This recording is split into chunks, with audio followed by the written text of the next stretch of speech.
So this time we're taking a look at the last figure from this, the DC Universe Wave 21 / All-Stars, and that's going to be Red Robin. Now, when I first heard about Red Robin being included in this, I wasn't sure which one it was going to be, because there have been several.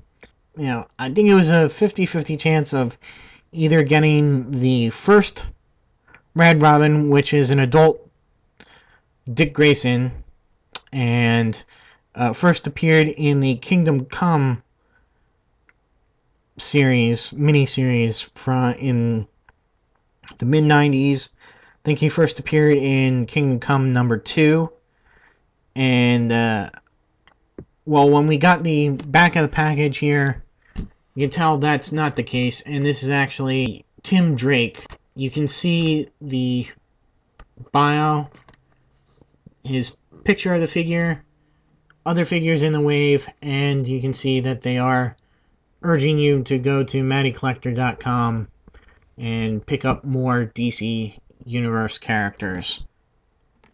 So taking a look at this, the sculpt here, it's not bad. I think hearing about it, it was a pretty easy character to do, since they've had the sort of tunic pieces here. They've done for Dr. Midnight from the JSA, and several of the Robins have had this type of tunic here, lower piece, and even the head piece can be reused. I could see how easily this character would have been done. There's some unfortunate things to that, though, in that they made the figure just a bit too tall, and I can't really understand where it is, because the top piece, you know, the upper torso and head look fine. It's the legs, I think, that are extra long, and I've been saying that there's maybe an extra, you know, little bit of plastic here in between where normal figures' waist and lower torso would meet, and they use that for the belt, and that's what gives him the extra height that kind of puts him out of whack with other figures. But really, overall, I do like the sculpt. He's got a nice bandolier here. I like his Red Robin symbol. The belt is done very nicely. The mold is nice. The nice cape here, again, could be a reuse of the Dr. Midnight cape, or a lot of the older JSA capes are similar to that, so I could see how they would use older pieces to make that. The paint, for the most part, is very nice. They'd use the very glossy finish for the hands and the boots here. Now for accessories, he does have this bow staff, which I think is the exact same mold as the older Tim Drake Robin figure, and we might as well see the size difference. You can see here his previous figure as not Red Robin, but the regular Robin, and you can see the bow staff is exactly the same length and all, just a different color.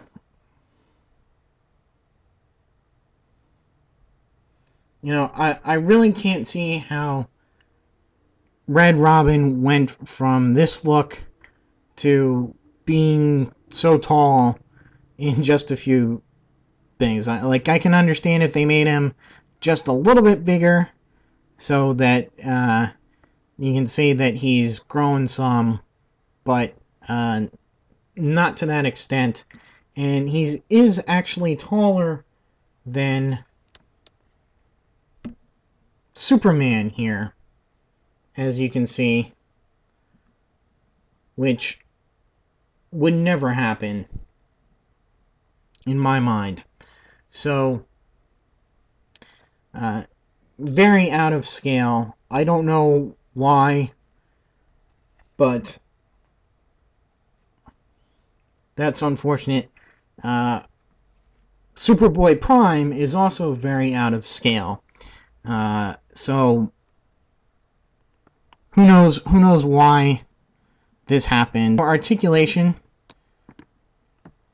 does have the pretty much standard DC Universe articulation. Head goes left and right, forward and back. Although he does have this kind of bobblehead in between his highest position there and his lowest position of the head. He kind of really does bobble.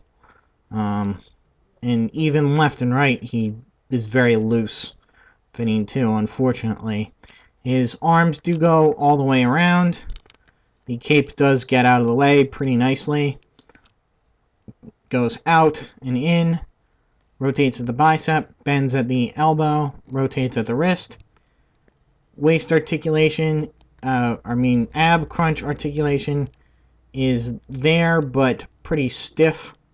So it does kind of retain its position in neutral, so to speak. Waist articulation, right there. His legs do go forward, back. The little tunic pieces don't really hinder it too much. You can see it still goes out to the side. He rotates at the thigh, bends at the knee, and bends at the ankle.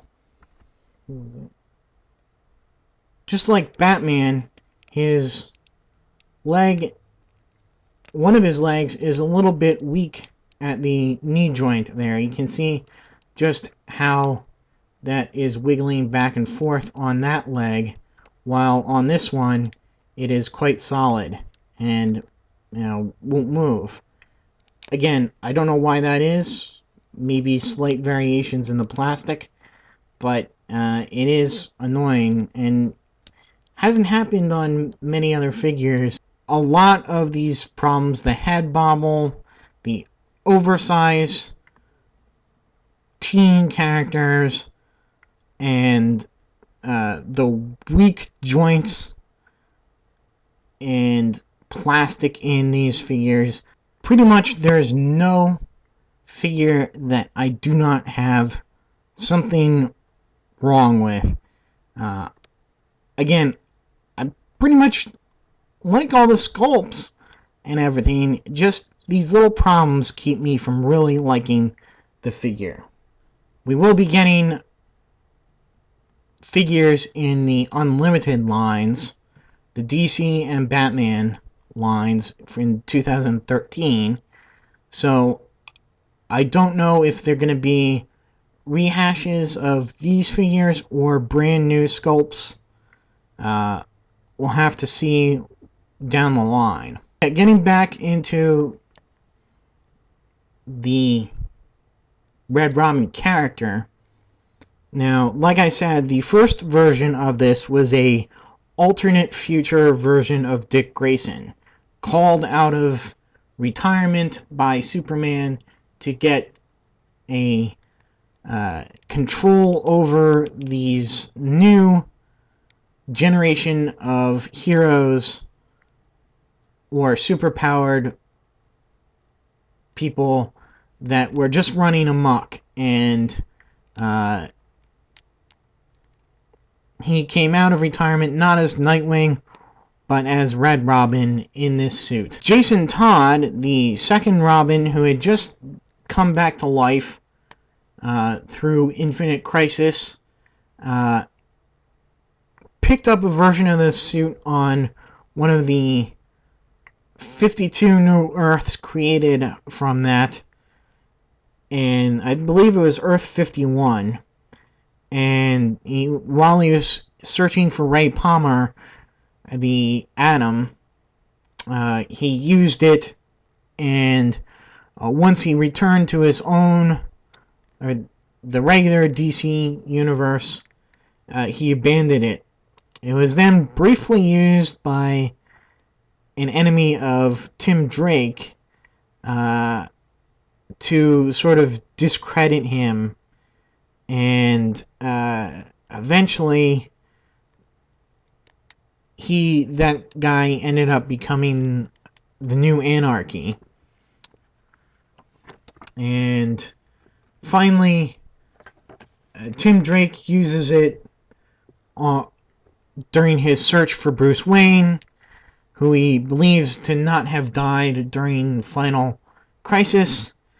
And the reason why he's Red Robin now is because Dick has assumed, Nightwing has assumed the Batman mantle and named Damian as Robin, and because Dick views Robin as like a position that is one of a student to a mentor, that Tim really doesn't fit that student teacher dynamic with Dick. So, Dick views him more as an equal rather than someone who can learn from him. So, that's one of the reasons why he's not Robin and assumes the Red Robin identity. Now, there is a new Red Robin in the New 52, and unfortunately, it is a pretty awful uniform, and so thus I'm glad they really didn't make that version. So I guess that'll be it for now, and stay tuned.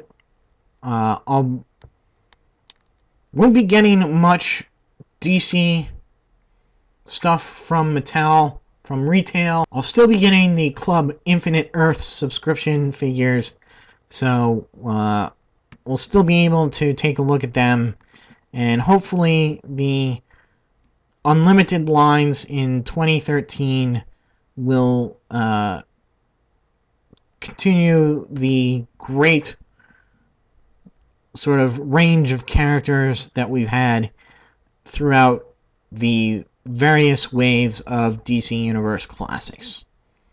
And so, until my next video, I'll see you.